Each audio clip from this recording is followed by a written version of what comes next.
Hello and welcome to Fault Lines. I'm your host Shahzad RAZA. Recent incidents of terrorism in Pakistan indicate that the threat is very real and there is a lot to be done. What is lot to be done? This is the key question I'm going to raise in my program today, and I'm joining in the studio by Dr. SUNDAS Mustaqim.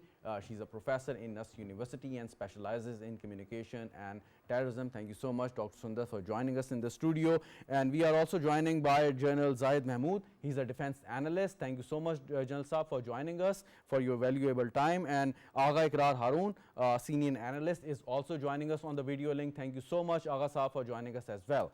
Without further delay, General Saab, I'm coming straight to you. And as I just mentioned in my intro, that it's a recent surge. We have seen a lot in the past that there are so many incidents and so many killings and manslaughter and terrorism. They are attacking and targeting the soft targets in Pakistan, and of course operating from across the border, having so much help from the enemy agencies, RAW, NDS. But now, why this surge? Why we are seeing the increase in the acts of terror in the recent past, especially in Balochistan and Khyber Pakhtunkhwa, General Saab? Bismillah ar-Rahman ar-Rahim. Shahzad, first of all, thank you very much for the invite. There are multiple reasons for this surge, First of all, I think this terrorism has become a lead aspect. It has a lot of economic linkage, a lot of money being pumped into, especially into the lot of proxies, especially in form of the TTP, caretaker government in Afghanistan. Then they have also, there's an involvement of the BLAs, BLF in our Balochistan. So these are the clients which are available to a known proxy champion. I would say that India, they are the sponsor of this proxy war and mix of state-sponsored terrorism, which is there for Pakistan, So surges, and then there were elections in United States of America. So the Biden government were not even focusing into this part of the world. They were not focusing properly that this is a place which can generate a lot of terrorism, which can be a threat not only to this region. Let me ask a very quick question here, General Saab. Now there is a change in administration in Washington DC, and the Republicans has taken over the White House. So you think that there would be a change in their stance as far as the terrorism is concerned in Afghanistan, or the terrorist elements which are operating the Afghanistan soil and you're targeting the regional countries like Pakistan and other Gulf countries, or even the Russia? Yes, of course, the indicators are like that. That Trump has already declared, and he has already spoken about the depositing back the weapons which they have left. Unfortunately, United States of America, they were unable to implement a comprehensive withdrawal from Afghanistan. So it was a haphazard withdrawal. Quickly they wanted to wind up from Afghanistan.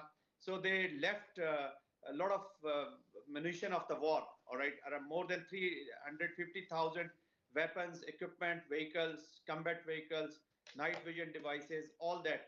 So there's a doubt in the general public in this part of the world, especially in Pakistan, that this was deliberately left there.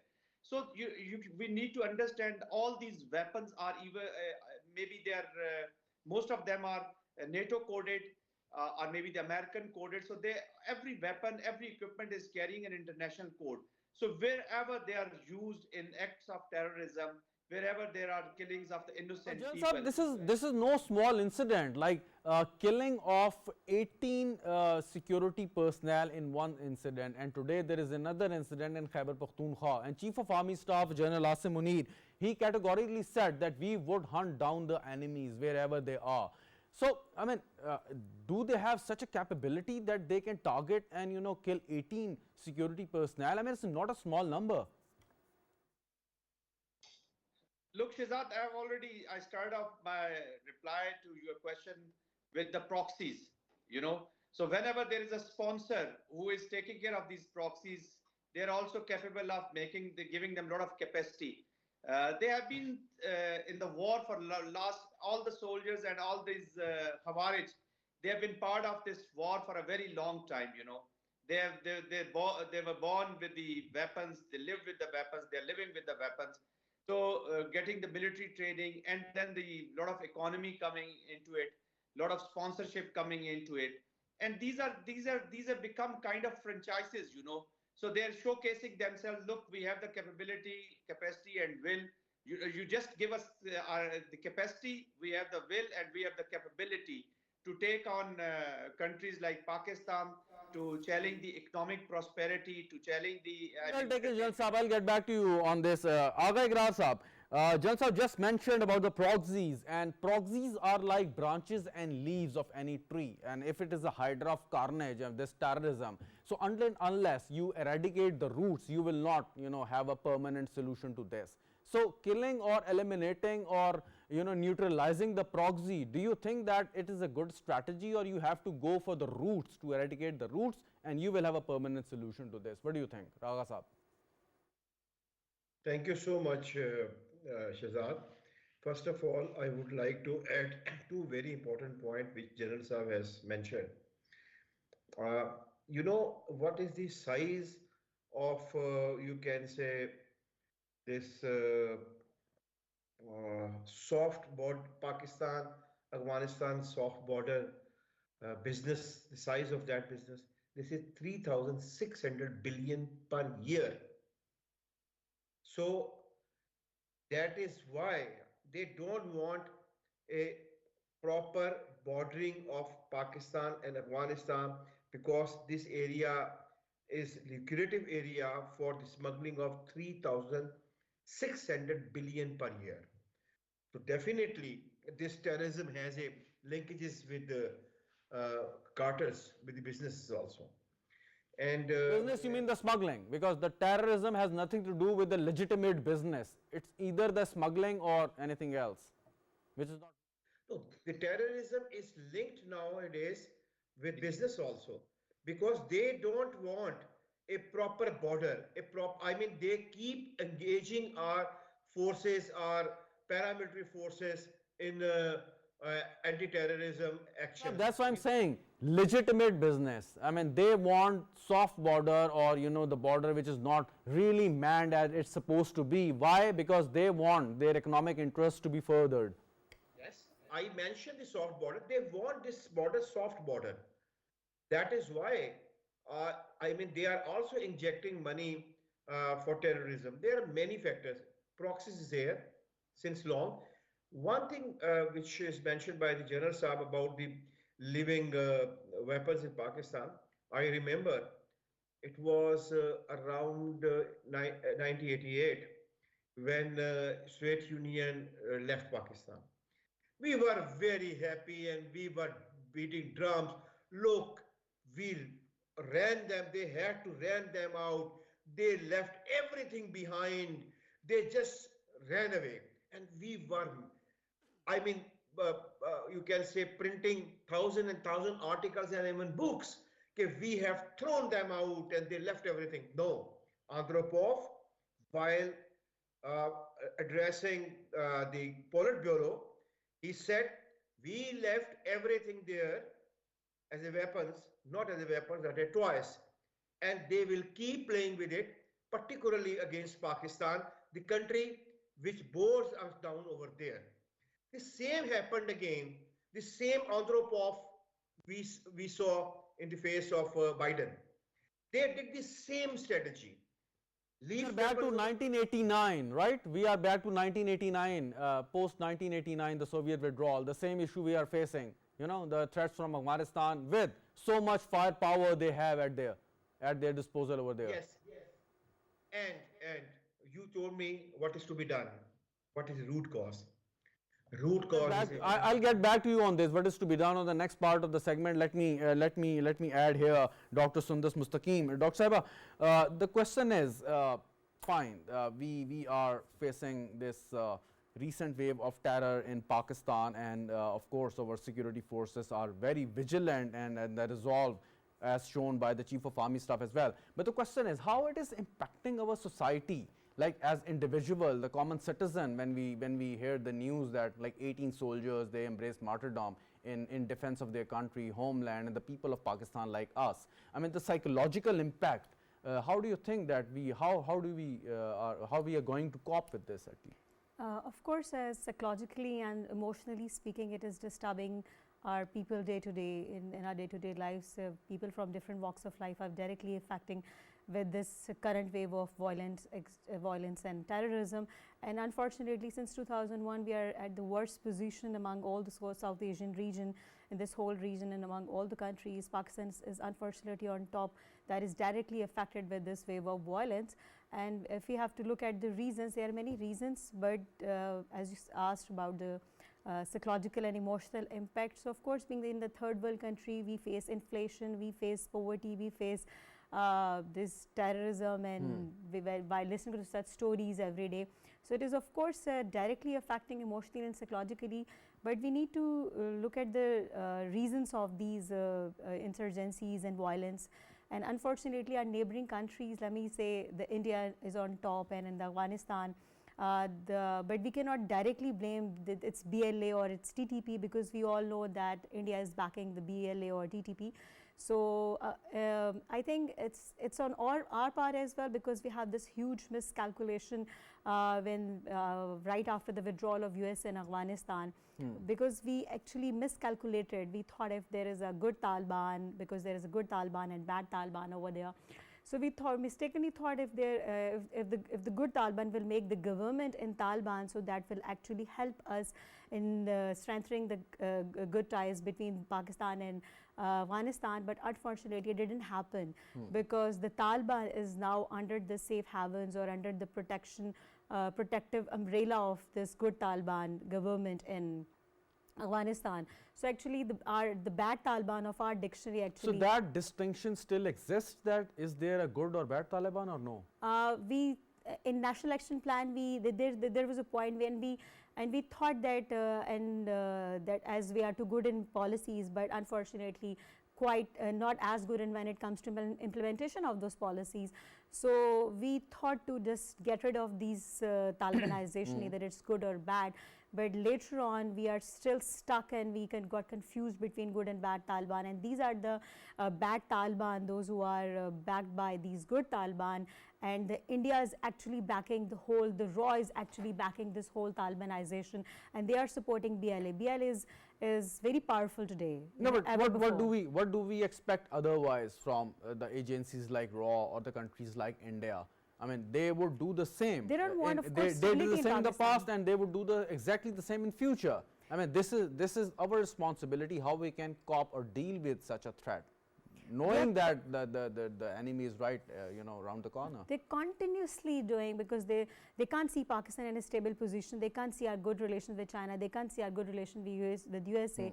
So now they always got used to get insecure that how Pakistan can develop good relations with both China and USA both at the same time. Right. So they can't see the stability in this country, and as soon as we see this prosperity and stability, so they actually back BLA. But one thing that you extensively observed what was happening in this part of the world, and with the withdrawal of the US-backed international forces from Afghanistan and the Doha agreement, in which the Taliban, they made a solemn pledge that they would not allow any non-state actor use their territory to be used against another country. But at the same time, they had a lot of help from Pakistan. Like Pakistan facilitated those dialogues. Pakistan released, a key Taliban operatives which were in Pakistani prisons, so that the dialogue process should continue. But what we got in return? Because we mistakenly thought that it would be a conversation and dialogue. Mistake. Because there is no dialogue. There would be no dialogue and conversation or communication with Taliban. Because I personally believe the military operations now is the only solution to deal with this Talibanization, because we have already tried at level best to have good communication and conversation with the Taliban. But what happened actually? No, but we can have a full-scale military operation, intelligence-based military operation within our territory. But we can only make surgical strikes or attacks inside another territory or any other country's territory, which we Because- did in Afghanistan. Yeah. But how can we go for a full-scale military operation in another territory? We cannot, I'm not saying that we're supposed to go with a full-scale military operations, but we can, through military operations is the only solution to cater this Talibanization and this violence across the borders. Because again, we mistakenly thought that if there would be a fencing between India, between Afghanistan and Pakistan border, so there was not, and we thought that our checkpost and our Right. army personnel at the border now in the same, in the safe zone. But again, there was a miscalculation. But what happened? They had target killings, and they had that snipers attacking and killing our soldiers across the border because of this fencing. So actually our fencing was our miscalculation. The Taliban government would be a good supportive government was our miscalculation. So the conversation and the dialogue, this is not the good Taliban scale. I think we Right. cannot continue to do this conversation, but military operation is the only solution. Only yes. solution. Jalsa, military action is the only solution to get rid of this threat, as Dr. Sundas just alluded to. My point is there are people who are proponents and supporters that this issue can only be resolved in the end through dialogue. I don't know with whom we are going to engage in dialogue or whom we are going to hold dialogues with. The point is, if the other side is not listening to, and we are continuously losing our people with the hands of these non-state actors, as we suffered like 18 casualties yesterday, and there are more casualties today, and the Chief of Army Staff made a solemn pledge that we would hunt down the enemies. So what would you say to those people who still believe that dialogue is the only solution to get rid of this threat and the problem? General Saab. Shahzad, look, there can't be one element which is implemented and then you have a solution to that. You know, the military is, I myself is a general, but I am very much clear that military operations, the kinetic application can only be not more than 40% of the strategy, We need to have a political solutions. We need to have, war is a political thing, It has nothing to do with the weapons, much to do with the weapons. So the political leadership will have to lead this war, and military is one instrument. As far as the kinetic operations are concerned, I think Pakistan is matching in the kinetic response, rather they are on a higher escalation ladder, And Pakistan Armed Forces Commander and the Commander-in-Chief has already, he is he's very much clear in his mind. Let's be very specific and go to the absolute basic. That is fine that a kinetic operation can be the 40% solution of the entire problem, and then 60% there are other elements and other solutions that you should incorporate. But the question is, can you give this answer to the families of those 18 FC personnel who embraced martyrdom? Can we tell all these arguments, can we just convince them with these arguments to the people who are still grieving their loved ones and the soil of their graves are still wet? I can understand what you are hinting at, Shahzad, but wars are fought by the nations. These are the national things, This is the nation which is into the war. That's why we are sacrificing as a nation. So anybody who is sacrificing, I myself is a military, but whatever I have done in my past, during my tenure in these deployments, I myself is a victim of this war. I was supposed to be doing it for my nation, but the nation was behind us. So this is one reason, that's why I say that there are breeding grounds, unfortunately, available in Pakistan, to be very honest. We have spoken about the proxies, we have spoken about the external elements, but unfortunately, there are elements within Pakistan also who are cooperating with them, who are taking full advantage of the economics which has got associated with this terrorism. So there are elements in Pakistan, there are breeding grounds in environment in Pakistan in which they can easily recruit people. I absolutely agree with you, Jan Saab. I absolutely agree with you that there are breeding grounds available, but just go and let me refresh your memory and taking you back to 2007 and the era afterwards, when there was the time every other day there was a terrorist attack in a major city in Pakistan, Islamabad, Lahore, Karachi and elsewhere. Now we haven't seen such a situation for such a long time. It just not happened, you know, all of a sudden or automatically. I mean, there was lot of effort by the intelligence agencies and the security forces that how they cornered those terrorist elements to certain places, and now the operation is ongoing.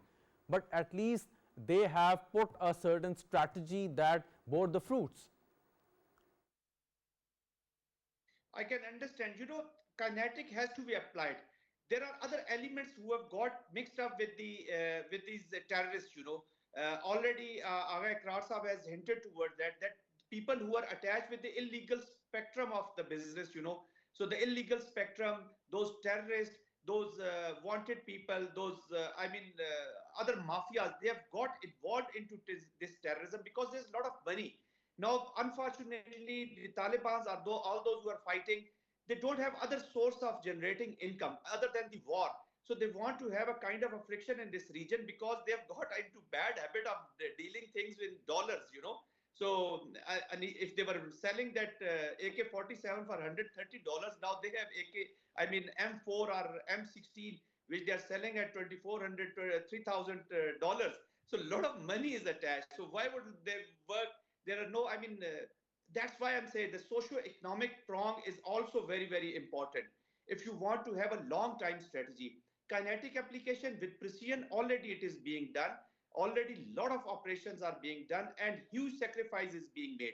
But this sacrifice will have the value if we achieve the total peace in this area and we achieve freedom for the people who are living in this area, you know. Right. So these sacrifices will become very small, and the families, we are also soldiers, we have the families, they'll be more than satisfied if we win this war. But for this war, we need to have the whole of Jalal Sahab, I'm glad that you mentioned this, but you are being humble. But every sacrifice is really, really, really great, not small. Of course, that you are being modest, but thank you very much for such sentiments. Agha Sahab, for the last 2 decades, or more than 2 decades, we have come a long way. We have made so many successes against these non-state actors and the terrorists, but there is a lot to be done. But now, are we winning the war of narrative? For instance, 18 soldiers, they embraced martyrdom, they were killed in cold blood. Of course, the tentacles, we can found them across the border in Afghanistan and of course in India, where the RAW is actively supporting these proxies against Pakistan. So the narrative is important, you think, and the National Action Plan, all the political parties, they agreed to, and there was another, the version of National Action Plan. But you think the war of narrative, are we missing something in this or no? Shahzad, I would request you to give me 2 to 5 minutes without interruption, because they are very sensitive things you just asking me. I need to have some background of that. To be given, look, we won this war. We won this war. And we won this war without the support of any foreign funding. We must appreciate ourselves as a nation and of course, our forces, because this was war won through Pakistan Army. Because why I am saying, I'm sorry to mention, you talk about NAP. No, not a single point of NAP, which was responsibility of provincial government, has ever been taken seriously. Only basically the army section of the all, you can say, pointers had been done by the Pakistan Army. Quick point here, Agha Sahab, can I, if you allow me, can I make a quick point? Of course, we really cannot generalize, but as far as the use of illegal use of loudspeakers when concerned, the monitoring of the madaris and the misuse of the worship places were concerned, the provincial government made some good progress on this. Let me complete my point. Look, we had to change the syllabus you was talking about the narrative. We did not touch. And with some things we decided and we were agreed in NAP, we just changed them through a recent, you can say, legislation. And no, again, you cannot touch madaris, you cannot ask them for that. So instead of going ahead to NAB, we took backward steps, right? Give me 2 minutes more. And what the more important thing is, a party came, they resettled terrorists in Pakistan, asking openly to them, okay, bring your weapons and your families to Pakistan. I don't want to go into detail, but I want to give my point of view with little difference with General Saab. General Saab, I had been, you can say, covering Afghan war since 1995. And I can give you with full responsibility my words. Please trust me. There is no concept of negotiation with them or dialogue with them. They want a country, a state with an irregular... let me interject here. You are not dealing with just a non-state actor or with one organization or one terrorist or militant outfit. You are dealing with the government, de facto or de jure. In Afghanistan, it's a Taliban regime. I mean, they are controlling majority of Afghanistan. So fortunately or unfortunately, you have to deal with them as the rest of the world informally dealing with them. They will not listen you. Trust me. Because these TTP had been their foot soldiers. And if you remember, when Taliban was striving for power, in Kunnar was under their control. And Abdullah Fazlullah was... Agha Sahab, hold on. Let me take it to Dr. Sundar. Dr. Sundar, I mean, if you say that we should talk and negotiate with Taliban regime in Afghanistan, I mean, are we fooling ourselves, or is there any hope that they would listen to us and act upon or fulfill the promises they made to the rest of the world along with us? Well, I would say, Mr. Shahzad, that hope is not a strategy. So we can, if we can only hope and we can only wish, so there is no thing like stuff like wish and pray.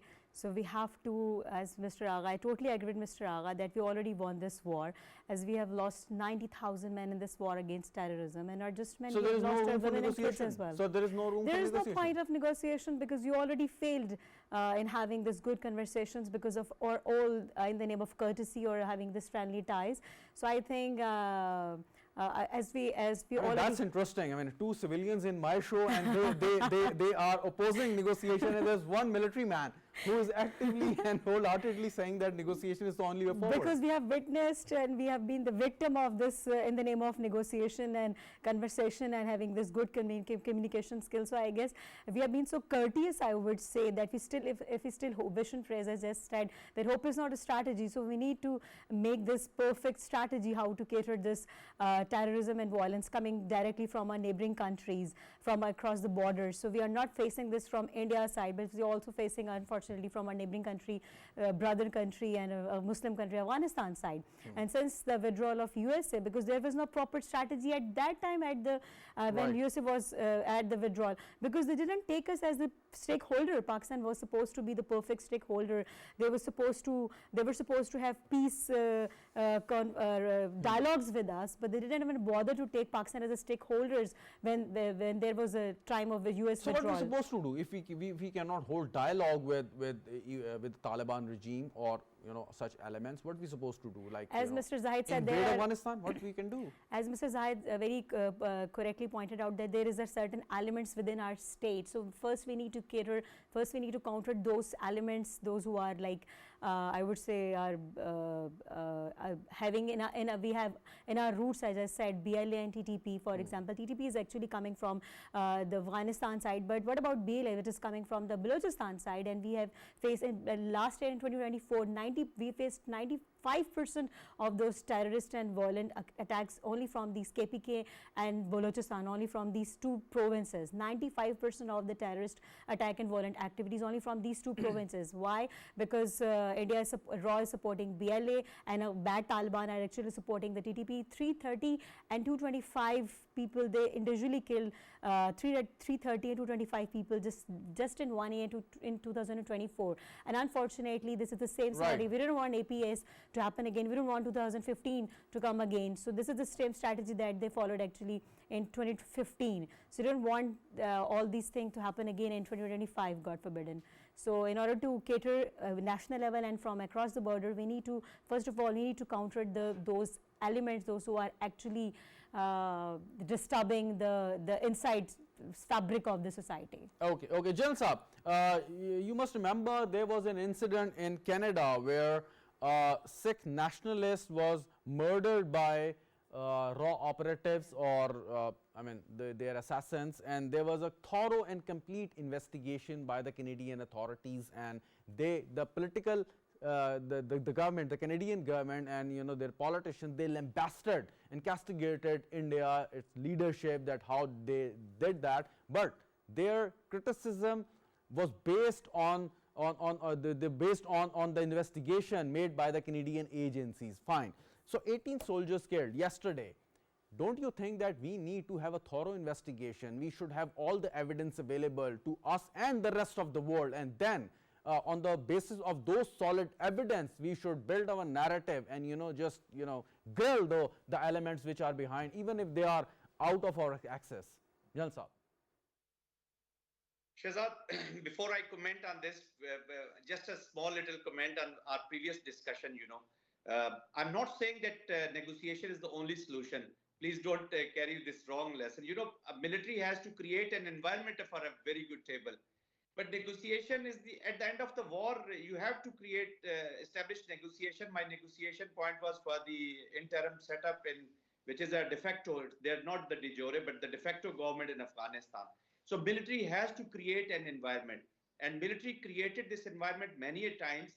The chance was given to the peace. Unfortunately, that resettlement issue, that was not responded well by the spirit. What IQRAR Saab is conscious about and what he is hinting at is probably this is the traditional unfortunate part of these Afghani brothers, that even after the Russian withdrawal, they sat in the Haram Park and they signed a kind of agreement. And once they go back, they put on the head of warlord.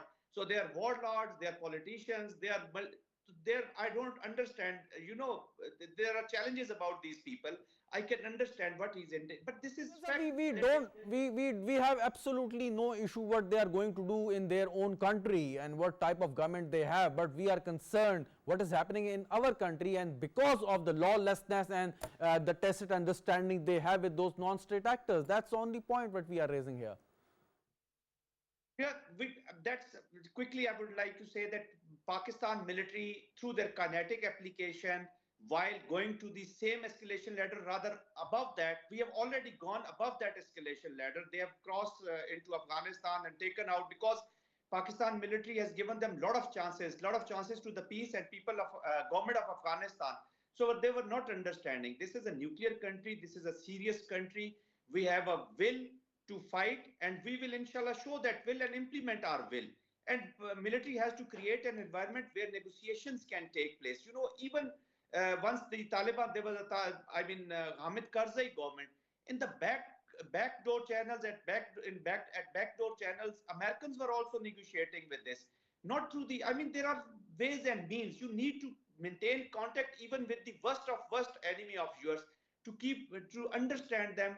Coming back to my question, Jalal Saab, now coming back to my question, my point was that why don't we have a thorough investigation after every such act of terror, and if we find the involvement of agencies like RAW or the NDS or any other anti-Pakistan agencies, and every time after every incident, why don't we take them to International Court of Justice, name them, shame them? Why not? Look, India is the only country against whom we have serious proof evidences of their involvement. We talk about other countries also, their involvement with that, but the most serious evidences we have with us is against India, and Kulbhushan is the living evidence of their involvement in Pakistan. We have made a lot of dossiers. We have taken them to United Nations. We have shown it to the international community, but unfortunately, the international community and especially Washington, they need India as their watchdog in their Indo-Pacific strategy. So there's a linkage. So there is a kind of acceptance of these, and there's not much of action against India on that. I can understand that. That's why I say the political leadership, they always lead the war. Military is one instrument. So this is the responsibility of the To lead political the war, leadership of absolutely right, Jan Saab. Point well taken. Agha Saab, let me take you to another side of the entire story, and very quickly, and we are, coming, we are short of time here. The thing is that the Indian jingoistic media is, beating every drum, defaming Pakistan and accusing Pakistan of everything, every wrong is whatever is happening inside India because of their own wrongdoing. But what our media is doing here, when 18 security personnel they were killed brutally in Balochistan, we were showing the news of an American lady in Karachi looking for her love, and stranded at the airport. I mean, look at the state of affair what we are into, and look at the seriousness what we are showing in the face of such grave problems. How do you say that when we say that we have to win the war of narrative? Can we win the war of narrative when our behavior is like that? Of course not. I am very outspoken about that. Pakistan media, unfortunately, please forgive me, Pakistan media had not stood with the state. Even just look at the PICA ordinance. I mean, PICA ordinance is, PICA Act is very important for Pakistan. 67 countries of the world, including 25 countries of the European Union, they basically penalize insult and defamation with the criminal laws. In Pakistan, we are not ready for that. The media is crying over that. Come to your point. Yes, Pakistani media role is very unfortunate, first of all. Secondly, we are talking too much about India. Yes, India is behind. We know, as a respectable friend mentioned, Yadev, but who is at the front? From where the attack is coming? Who is harboring the attackers? That is Afghanistan. Our media is not talking about that. I'm sorry to say that. We are very simple. It is very simple for us to involve India, because this is bona fide enemy, right? Yes, India is involved. It is providing everything. Who are basically abettors? Who are providing? That is taken for granted, and we have solid evidence. Our agencies have evidence that about the Indian involvement in act of terror in Pakistan. But I was talking about the narrative, that how you build narrative, and let me take this point to Dr. Sundar. Dr. Saiba, you regularly appear on Indian current affairs shows, and you defend the viewpoint of the state of Pakistan and the Pakistan. But how blatantly they speak lies, Indian anchors, Indian analysts, and they don't feel any shame what they say. I mean, not comparing our media with the Indian media, but the thing is, when you have to build a certain narrative, you have to tell people what is the truth. But here, the truth is blurred among the voices and the shouting matches, and the fancy faces and the arguments, and the flowery English. So how do you think that our media can cope with this, and what the responsibility of the media in the face of this threat? Not only media, but at the state level. That's very shocking and surprising that we have all the products to sell against India, but we don't sell actually. And they don't have anything against Pakistan to sell, but the way they manipulate, the way they exaggerate, their negative propaganda, I don't know, why don't we sell the product we have against India? So they have a bogus product, but they are good salesmen. They are very good. They have good marketing strategy to sell anything against Pakistan during their election campaigns, during in their media. But we don't have over here in Pakistan, though we have every proof against India. But both at the diplomatic ground, in the media scenario, we don't sell, we don't present the truth in front of the world that this is what India is doing, both in Kashmir and in Pakistan, actually, in terms of target killings. Now the India's face is open in front of the whole world, because after Pakistan, they started target killings in Canada, and even they planned the target killings in USA, New York as well. So what's left behind? Now the world has all the proof against India's target killings, but still, I don't know, the Kulbhushan, the Abhinandan, the India's target killings, everything is in front of the world. So I think we need to tell the world. We don't need to sell anything actually. We just need to tell that this is the real face of the India, what they are doing in Kashmir and in Pakistan in terms of target killings and in terms of this violence and terrorism. Tell it in a way that world understands.